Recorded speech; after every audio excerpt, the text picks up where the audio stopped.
Hello! Now that we've got the historical foundations out of the way, I wanted to cover very briefly the specific type of speech you're doing for your first speech, which is a narrative speech, and walking you through very quickly some of the topic selection and purpose stuff that you're reading about in Chapter 5 this week. So let me dive into this right here. Here I've got speaking to tell a story, which is really what narrative speaking is about. Okay, there's a reason why we start with this. There's a reason why this type of paper will sometimes be in the first paper in a composition class, and it's because you just get to rely on your personal experience to pull from for your topic and what you're doing. Okay, and this first speech is going to be about learning the structure, learning the flow, learning the preparation process, learning what you're like whenever you're preparing. Pay attention to these things, okay? Because it's going to help you in the future as you prepare for future speeches. So let's just take a quick look at narrative speaking here, okay? So here's what it is: an account or sequence of generally true events, usually told in chronological order to demonstrate a subtle or overt point or lesson for the listeners, characterized by plot, characters, events, drama, and or action and resolution. So I was pretty detailed on the assignment sheet for what I'm looking for in this speech, right? So this is just to kind of help you if you're like, wait, narrative, here's what I'm looking for, okay?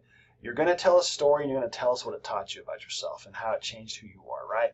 So make sure you follow the assignment sheet that I've given you. I just wanted to give you this little look here. Just a few cautions, okay? Pick a topic you feel comfortable sharing. Do not share anything you are uncomfortable with. I am not asking for your deepest, darkest secret. This can be something as I mean, it's all big, but like I've had students talk about coming to college. I've had students talking about getting a job or losing a job. I've had students talk about relatively simple things that are not horribly personal that are still impactful. Okay, you don't have to talk about something super personal. Okay, find a solid point of connection for audience members. Okay, that's usually going to be something that maybe we can all relate to in your story, or just something you learned. Okay, find some sort of connection. You know a person who will tell a story with no point of connection. You've experienced it, and at the end you go, okay, well you told me that, but there's no connection. So make sure you think about that as you're going through this. Don't get caught up in the backstory or ramble. Start with the need to know and add more as necessary. Okay, we don't. Maybe the month and date that it happened is important, but it probably isn't. Or if it is important, incorporate it. Is it need to know? Okay. You don't have to. Oh, it was a Tuesday. No, it was a Wednesday. Wait, was it a Thursday? I don't. Just tell us. Okay. And I'm gonna make myself disappear while I set this last thing. Okay. I should be gone now. The organization is critical. All right. Many stories told in daily life jump all over the board. They don't do that here. Okay.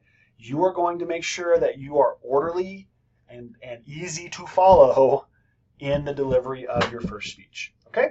So that's my quick. I'm bringing myself back now. Hello, there I am. I just wanted to kind of hit that. I will do one of these for each of the speeches, okay? But next, what I want to do is I want to head to the not speaking to inform. Let me get my stuff pulled up here. Where we're going to head now is topic, purpose, and selection. Okay? So you have been reading Chapter 5 this week, and if you haven't, go do that. Give it a good look. The book has really good information, really good examples. Like, it's a good resource, okay? So you do need to think through your purpose whenever you're selecting a topic, okay? So very quickly, I am going to run through some of these things. This is here for your perusal. I'm not going to hit every single slide. I'm going to mention it, but then I want this to be as quickly finished as possible, okay? So how do I begin? How do I pick a good topic? Well, what you have to do is you have to think about a few things. I'm going to skip that first thing there, okay? Here are 6 questions I've given you to allow you to begin your brainstorming process, okay? So take a look at these questions, okay? These questions will actually help you on future speeches as well, all right? So like right now, what do I want to know more about? It's probably not a relevant question to ask on the narrative speech, but it might really be a good question to ask on the informative, okay? Now, is this topic too narrow or too broad? Might be a really great question for this, right? Like if you're just going to talk about, something so narrow that you're like, well, I ate bad pizza once and I got sick for 3 days.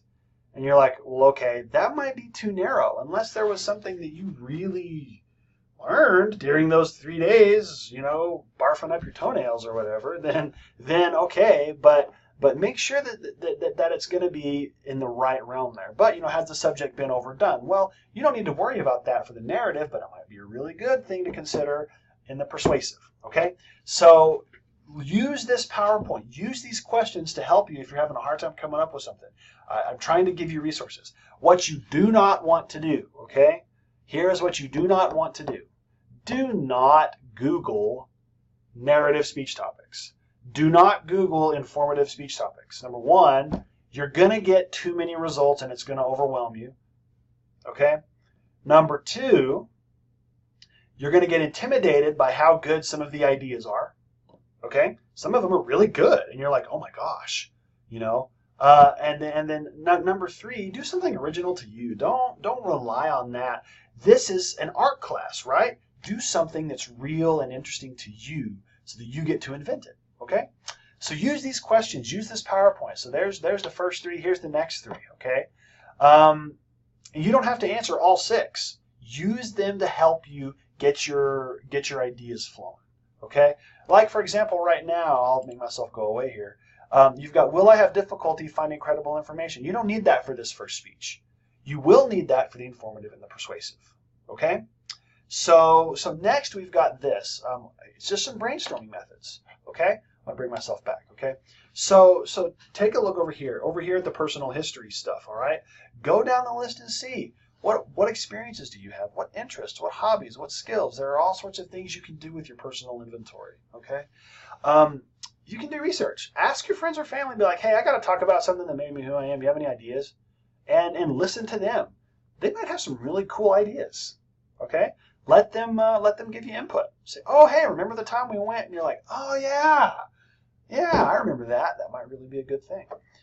You can do an internet search on current events, media, recent innovations, subjects of local importance, all sorts of stuff. Some of those might be for future speeches, for informative or persuasive. But this PowerPoint is meant to help you throughout the entire class. Okay? You've got word association, topic mapping, clustering, question dumps, all sorts of good resources here for you. Okay? And then lastly, what I want to hit is of this section is what should I avoid? Here you go. Okay. If the subject is too broad or too small, avoid that. That's what this first one is about. Okay. If it doesn't fit the specific audience, make sure it fits. Okay. The story about, you don't want to include the details of the debauchery in the story you're telling. Make sense? Okay? You can talk about how maybe you had a crazy night or a crazy week or a crazy month. I don't know you in your life. You can be vague about that stuff, okay? This is not the audience for that. All right? We're doing professional type presentations here, but stuff like that, okay? Ignoring or twisting information, that's always bad. So don't, blow the story up in the narrative speech more than it should be. Don't twist information in the informative or persuasive, okay? Do not get overwhelmed and shut down. Sometimes that happens. You'll begin on a speech and you'll go, oh my God, it's too much, and you'll just shut down. Don't do that. Okay? Keep this stuff simple. The best speeches are simple. They are simple. They really are. Okay? You can have great content, very complex things, but you have to keep the organization and flow simple. Okay?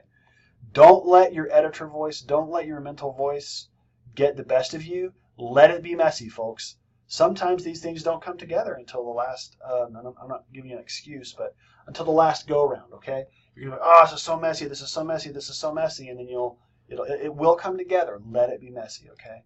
And then don't use the easy way out topics. This is why I said don't Google it, don't do that. Use something that's real to you, okay? So, folks, that's the selection side of this, all right? If you're having a hard time, send me an email. Let me know. I'm here to help you. Okay? I'm really good at this. I've been doing it for a while, so I can really help you narrow down your topics. So next, let's talk about the general and specific purpose. I am not going to go into great detail here because it's pretty simple, but because I'm asking for it in the discussion, I wanted to make sure it's clear. It is in the chapter. It's really an easy read. But you go, your general purpose is the broad overarching goal. Are you informing, persuading, entertaining? What is the goal, okay? So really your goal for this first speech is sort of twofold. General purpose, right? Number one, tell a story. Number two, inform of how it made me who I am, okay? So why am I speaking on this topic to this particular audience on this occasion? Well, right now you're being made to. It's a public speaking class, okay? And that's okay. But then you have your specific purpose, okay? So specific purpose narrows that down, okay? A direct phrase stating what a speaker hopes to accomplish and the general direction, okay? This is going to be easily distilled into your thesis statement, all right? You get one idea, limit it to one idea, and you integrate the general purpose into this. So I've got some examples here of bad specific purposes, okay? So first of all, my topic is smoking. No, that is a bad purpose, okay? That is a bad way to go about it, okay? Why all presidential candidates suck. No, that's not good enough, okay?